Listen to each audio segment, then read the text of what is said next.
Hi! So, welcome sa ating another episode ng Interview Don'ts. So, let's watch!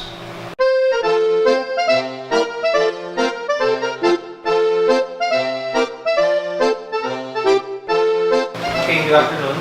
I'm Jay. So, can you please introduce yourself?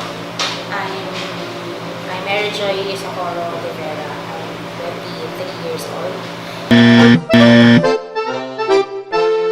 During your school days, were you able to receive any awards or recognitions?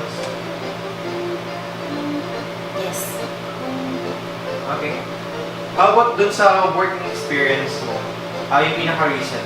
Ano naman yung may mga experience ka ba na related dun sa ina-apply? Yes. So, tell me something about yourself. I'm Mary Joy Socorro de Vera, but you can call me Joy. I'm 23 years of age. I'm from Antipolo.